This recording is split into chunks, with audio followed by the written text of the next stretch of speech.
again for our final workshop, self-editing. Once again, I'm a mystery and urban fantasy author.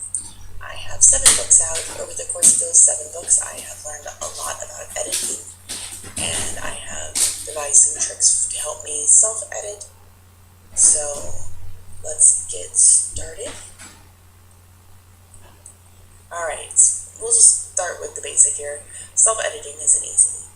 A lot of people, especially new authors, will go in with this idea that they can edit their own work and that they are above needing to get an editor. I mean, it does not matter what your background is. It doesn't matter if you come from an editing background. It doesn't matter if you were an English major. Everybody needs an editor, period. We are not objective about our work. My writing gets better as the more I write, but I still can't look at it objectively. I skip words, and whenever I read my books, I am unable to see those words that I've skipped. My mind puts them right back in, and people just, they don't think that these rules apply to them, but I promise you they apply to everybody without exception. Okay, so there are some tricks that I've learned to help with self-editing, so I'm going to share those with you.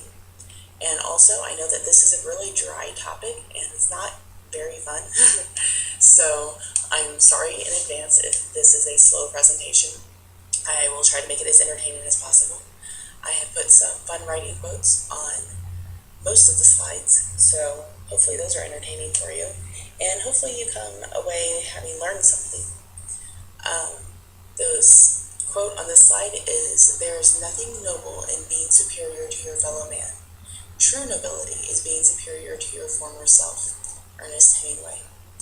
I like this quote. I like this quote because I find a lot of writers, once they are edited for the first time or they start learning some of these editing rules, they like to go around and pick apart other writers, and there's really nothing noble in that. I mean, the other writers, you might want to suggest to them that perhaps that they could look closer at their editing or something like that, but do it in a private manner. But to go and just pick them apart is not really helping anything.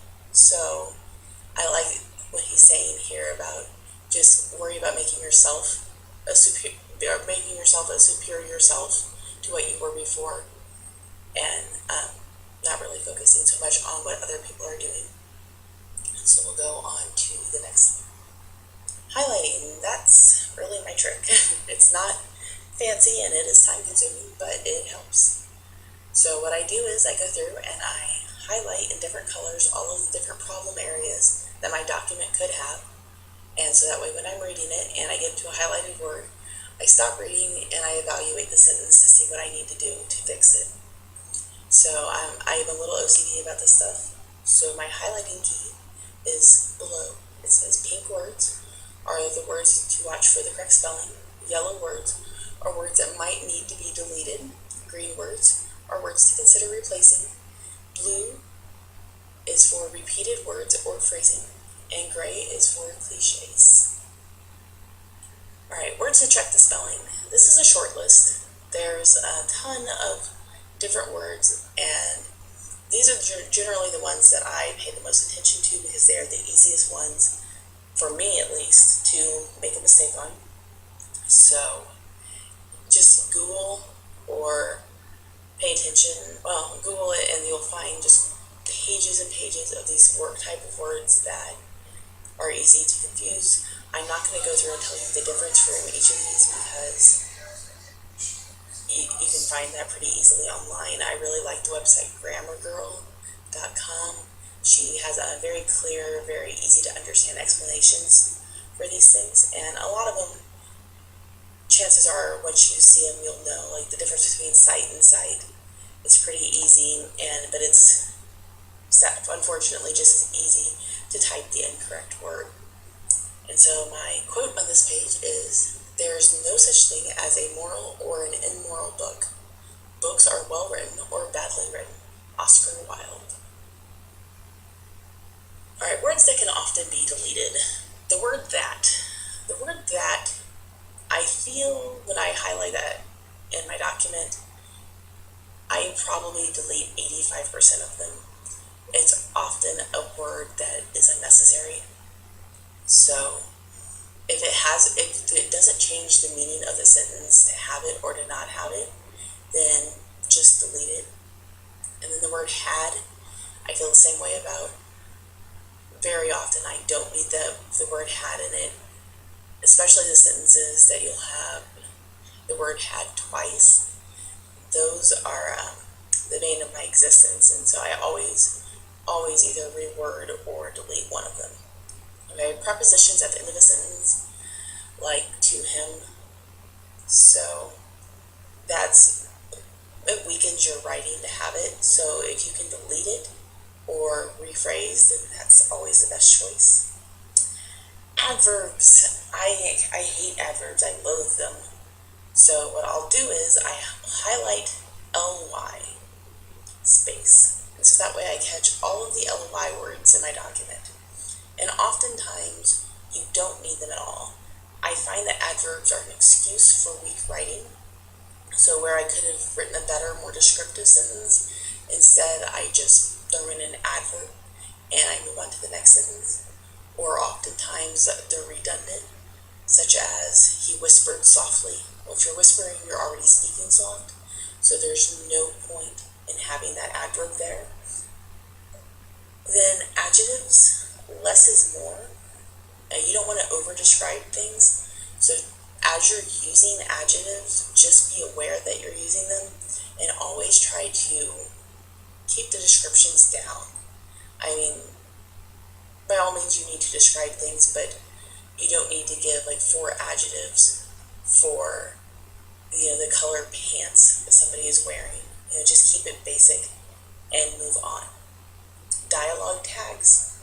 Dialogue tags are like he said or she said or he whispered or he growled or whatever. On a whole, I don't really like to use anything but said, but even that you can normally get around it if you give your readers some movement. And one of my editors, things that she puts on my work the most is that I have talking heads, where I'll have 2 people just talking back and forth but not moving. And so rather than putting, he or let's go to the park, he said, you could say, let's go to the park. Or let's go to the park.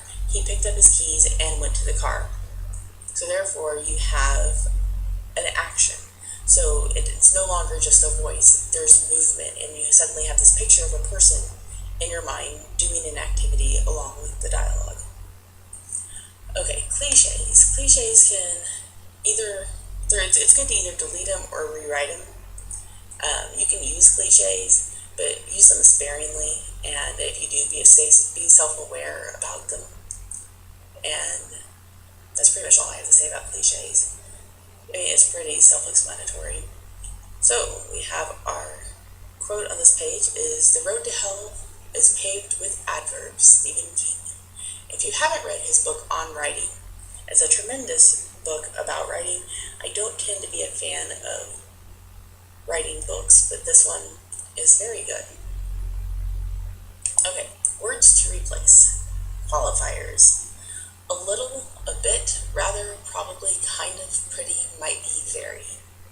So rather than qualifying the sentence, make a direct statement. Just say it for what it is, and don't try to add these little things in, because really all they're doing is slowing down your pace. The word it can often be replaced by the actual subject, and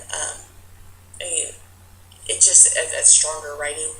Of course, you're not going to replace it every time, but it's always good to check and just to see if you can improve the sentence by removing that word and putting in something stronger. Okay, weak verbs.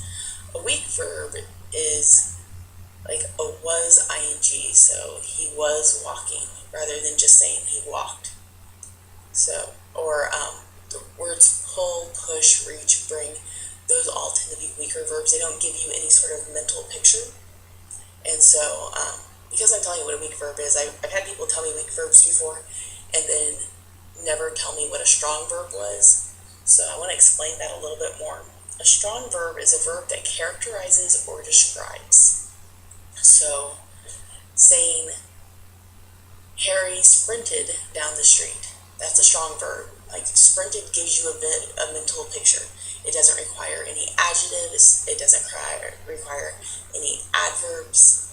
And telling someone that he sprinted is its own mental picture. So that is a strong verb. Saying Sally pushed Harry away.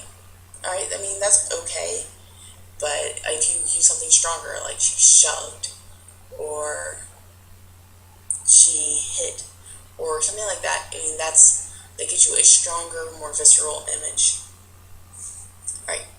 The next one is the bane of every author's existence: show don't tell. So you'll hear that a million times, and it will be so annoying, but it really, really is important, and it really does work. So words that kind of show where you're showing, not telling, are like sensory words. So words that having to do with any of the senses. So like I saw, I heard, I felt, I whatever, I smelled, like anything like that. Rather than saying that, just show it. So rather than saying I saw him cross the street, you could be like he crossed the street, because the narrator is the one telling the story, so you don't need to say that they saw it. If you just say that the person did it, then the reader knows that they witnessed it. Okay? Or Sally decided to go home. Just say Sally went home. I mean, you don't need to say that she decided. That's narrating what's already happened.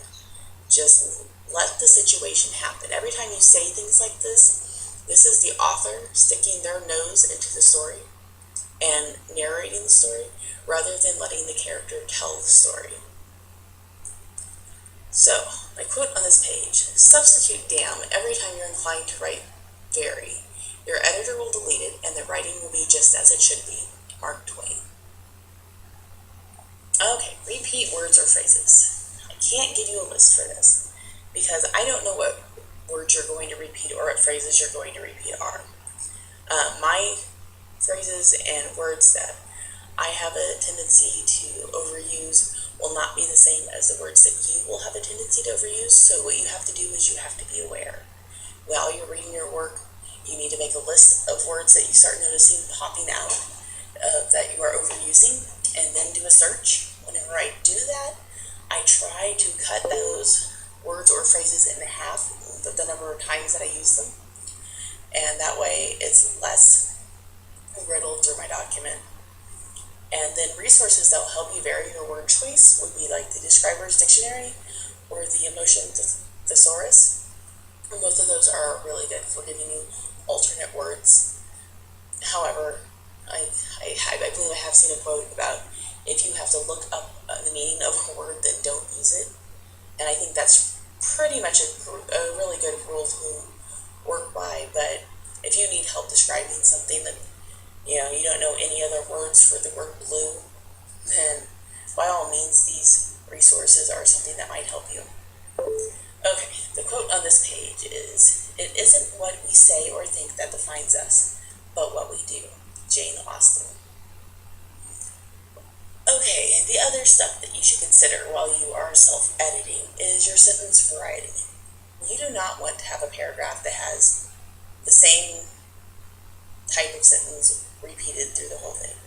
So you don't want a paragraph that everything's a compound sentence. I mean, throw a little variety in there, put some simple sentences, put some complex sentences, maybe a fragment, and or a one-word sentence. Whatever you need to do, just throw in some variety and make sure that the reading stays interesting. Okay, purple prose. What purple prose means is that's flowery prose. You see it a lot more in classic literature, but people still have a tendency to fall into purple prose. There is no reason to describe a tablecloth for 3 pages. No one really cares what the material that the drapes are made out of is. So unless it has a direct purpose and description, there is no reason to harp on and on and on about it. So try to keep those moments to a minimum. Like, do not over describe things. That there's nothing that slows down your story more than a over description. Okay, cliches. I think we talked about those on another slide, and I'm going to skip that. Awkward phrasing. Awkward phrasing is something you will also see a lot whenever you have your novel edited. Editors will often highlight sentences and be like, this is awkward, fix it. So what helps, it's hard as a writer because you know what you meant by it. So it's really hard to pick that stuff out. What I do is I tend to read my books out loud to myself. And if I stumble over a sentence that I'm reading, then I know it's awkward, and I go back and I fix it. I make it something that's easier to say, and that way hopefully it'll be easier to read. Okay, repeated information. Don't recap a lot. Unless you're giving new information in the recap that the reader didn't have before, then there's no reason to do it. Absolutely everything in your book should be driving the story forward. So if you are recapping, that's at the very best, you're keeping the story stationary. So avoid it and just move on. The overuse of direct thought. There's nothing wrong with having your character have some internal thought, but don't have pages in which there's a conversation going on and every other line is an internal thought, because that really, it breaks up the flow of the story, and it's really hard to get a good pace and a good rhythm. So keep the direct thoughts to like really emotional thoughts, or like funny, like snarky lines that they couldn't say out loud, and just keep them at a minimum, I guess. So the writing quote on this one is, the faster I write, the better my output. If I'm going slow, I'm in trouble. It means I'm pushing the words instead of being pulled by them. Raymond Chandler. Okay, so then we have, these are probably my favorite rules on writing. It's by Elmore Leonard. Elmore Leonard wrote Justified, and he wrote Get Shorty, and he has a huge list of books that he's written, and he is a fantastic writer. So let's go over what he says, because I like them, and these are ones that I tend to try to apply to my own writing. So, never open a book with weather. Avoid prologues. Never use a verb other than said to carry dialogue. Never use an adverb to modify the verb said, he admonished gravely. Keep your exclamation points under control. You're allowed no more than 2 or 3 per 100,000 words of prose. I really like that one. I really don't like exclamation points at all, and so it's great if you can just cut them down. I mean, you should be able to convey the excitement with your writing rather than needing the exclamation point. Okay. Number 6. Never use suddenly or all hell broke loose. 7. Use regional dialects sparingly. 8. Avoid detailed descriptions of characters. That's another one that you see a lot of people do, where the character will walk past the mirror and they will stop and they will describe themselves. Well, how many times during the course of your day you walk past the mirror, look at yourself, and then describe every single detail of yourself in your mind? I mean, that never happens. There's no reason to make your characters do that. Just allow the reader to form their own picture of the character. Give them a strong personality, give them a strong presence, and they will have, the readers will come up with a mental image. You don't have to worry too much about laying down physical descriptions. Number 9, don't go into great detail describing places and things. So that kind of goes back to our purple prose. And number 10, try to leave out the part that the readers tend to skip. And with that, that's your information dumps, and that's your really long descriptions.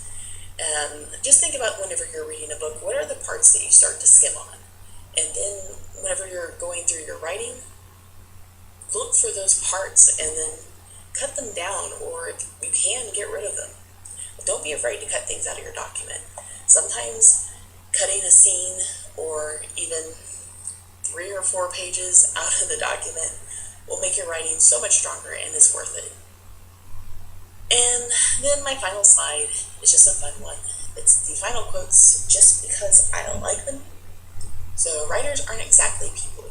They're a whole bunch of people trying to be one person. F. Scott Fitzgerald.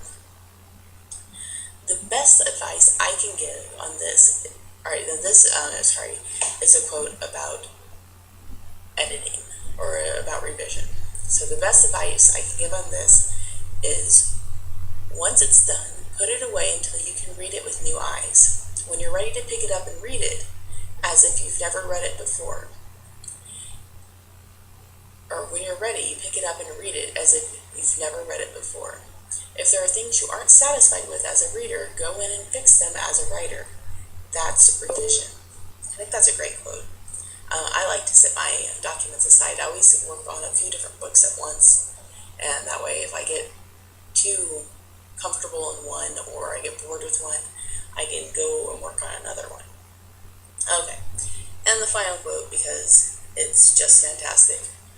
Before you criticize someone, you should walk a mile in their shoes. That way, when you criticize them, you are a mile away from them and you have their shoes. Jack Handy. And that's it. Yay! We're done. Feel free to contact me anytime. I love to talk about writing. I will talk about absolutely anything writing related that you are interested in talking about. Or I will talk about books. Doesn't matter. Or even television shows. Really. Whatever you want to talk about, feel free to contact me. I'm always happy to chat. I have a writing blog that I do with my partner in crime, Hadina James. And then I have my regular blog, LizSchulte.com. My writing blog is storymavens.com. Or connect with me on Facebook or Twitter.